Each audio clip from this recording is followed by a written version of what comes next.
Salut à tous, c'est Emma Petit. Bienvenue sur ma chaîne dédiée à l'économie domestique, au nettoyage et à la propreté de la maison et des objets. N'oubliez pas de vous abonner à ma chaîne. Passons maintenant directement au sujet de la vidéo. Le Saintepoint est une fibre créée artificiellement avec une structure fibreuse et poreuse, qui possède des qualités spéciales inhérentes. Il est capable de conserver la chaleur, le volume et la forme pendant longtemps, et il est durable. C'est pourquoi il constitue le matériau principal de nombreux produits ménagers, qu'il s'agisse d'oreillers, de vêtements chauds ou de couvertures. Malgré la complexité de leur fabrication, les produits en Saintepoint sont non seulement abordables, mais aussi sûrs, même pour les enfants. Souvent, ces produits sont plus durables et plus fiables, ce qui est un avantage absolu pour leur utilisation. Est-il possible de laver les oreillers en Saintepoint dans une machine à laver automatique? Bien entendu, il est possible de laver les produits en matériaux artificiels indépendamment, en utilisant une machine automatique. Ou en les lavant à la main. Mais comment laver un oreiller en Saintepoint dans une machine à laver, afin que le produit soit conserve plus longtemps, car ils absorbent?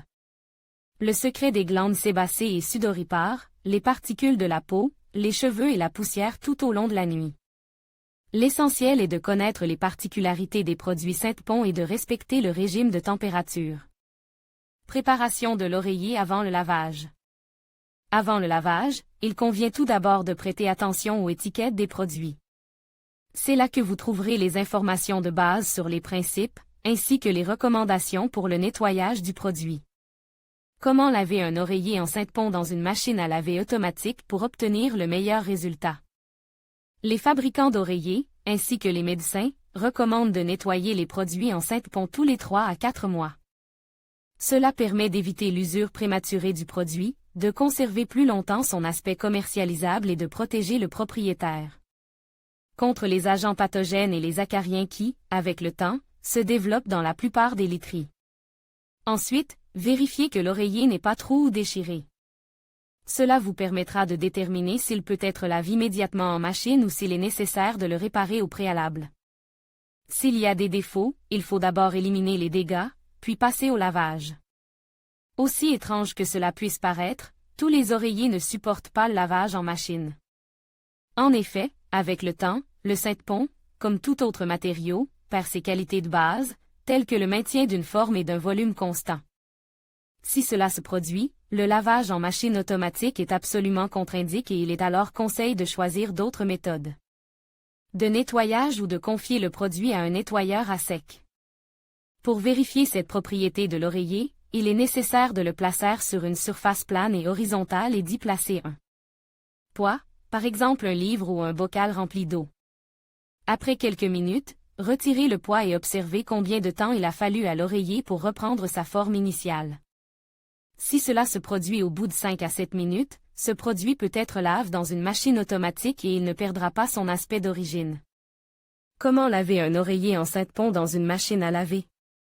Les règles de lavage d'un oreiller dans une machine automatique comprennent le respect du mode de lavage recommandé et de la température minimale.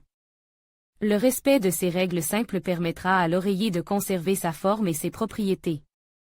Mode de lavage. Lors du choix du mode de lavage, il convient de tenir compte des éléments suivants. Les modes de lavage optimaux pour les produits en Saintepoint sont lavage délicat, article volumineux ou lavage à la main.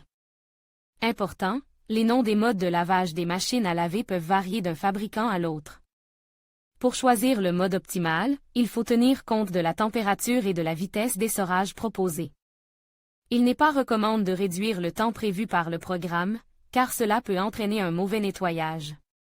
Pour préserver l'intégrité du tissu et exclure la pénétration de petits objets à l'intérieur du lave-linge, les fabricants recommandent d'utiliser des housses spéciales en maille de polyester. Après le lavage principal, il est recommandé d'activer en plus le mode rinçage et essorage, surtout si les coussins sont utilisés par des enfants. Température. Il est strictement interdit de laver les objets synthétiques à l'eau bouillante ou à l'eau chaude. Selon les recommandations, la température de l'eau doit être comprise entre 35 et 40 degrés Celsius. Faut-il essorer les coussins? Les coussins Saintepoint peuvent être essorés manuellement, sans torsion. Lors de la sélection du mode essorage, il est recommandé de régler une faible vitesse de rotation, comprises entre 500 et 800 par minute, pour plus d'efficacité, des balles de tennis ou des balles spéciales pour le lavage des doudounes et des objets encombrants peuvent être placées dans le tambour de la machine en même temps que l'oreiller. Important, pour laver efficacement les oreillers en polyéthylène, il est nécessaire d'utiliser uniquement des détergents liquides ou des produits d'entretien spéciaux pour oreillers. L'utilisation de poudre ordinaire n'est pas recommandée. Recommande, les principales différences avec le lavage à la main. Les avantages du lavage en machine automatique par rapport au lavage à la main sont nombreux. L'utilisation d'une machine automatique permet d'économiser du temps et des efforts, de l'eau chaude et froide, et donc de l'argent. Mais le choix de la meilleure façon de laver un oreiller en Sainte-Pont est toujours laisse à son propriétaire. Après tout, il y a des cas où il est possible d'utiliser une machine à laver automatique, mais pas du tout. La raison peut en être l'absence de la machine, sa panne ou la taille insuffisante du tambour. Dans ce cas, l'alternative, outre le nettoyage à sec, est le lavage à la main. Il n'y a pas tant de différence entre le lavage à la main et le lavage sur une machine automatique. Les principes de base sont conservés, mais certaines nuances sont apportées. L'ordre des opérations lors d'un lavage à la main est approximativement le suivant: verser une quantité suffisante d'eau chaude, environ 35 à 40 degrés Celsius, dans un grand récipient, par exemple une baignoire, diluer le gel liquide pour le lavage des objets délicats dans l'eau, repartir uniformément le produit sur tout le volume d'eau, faire tremper l'oreiller dans l'eau pendant 10 à 20 minutes. Si nécessaire, nettoyer à la main les zones particulièrement sales, presser le coussin en effectuant de légers mouvements de pression. Sans le tordre ni le déformer, répéter l'opération si nécessaire, rincer abondamment dans un grand volume d'eau jusqu'à ce que le coussin soit propre, essorer délicatement en effectuant de légers mouvements de pression. Comment sécher les oreillers en Sainte-Pont? Après le lavage, il est nécessaire de sécher correctement l'oreiller pour éviter les déformations et la perte des qualités de base. Le séchage s'effectue sur une surface plane et horizontale, dans une pisse ventilée. Il est préférable de placer l'oreiller sur un séchoir à linge au sol, qui permettra à l'air de circuler uniformément de tous les côtés. Il est déconseillé d'exposer le coussin à la lumière directe du soleil ou de le placer à proximité d'appareils de chauffage, car cela pourrait entraîner une déformation du produit. Important, il n'est pas recommandé de faire sécher les oreillers sur une corde à linge en les suspendant, car cela altérerait la forme des produits en Sainte-Pont. Ils doivent être sèches en position couchée, en les retournant et en les ébouriffant toutes les 2 ou 3 heures jusqu'à ce qu'ils soient complètement secs. L'entretien de la literie n'est pas si difficile. Laver un oreiller en Sainte-Pont n'est pas difficile, et tout le monde peut s'acquitter de cette tâche. L'essentiel est de suivre les recommandations du fabricant et des règles simples, afin que l'oreiller dure le plus longtemps possible.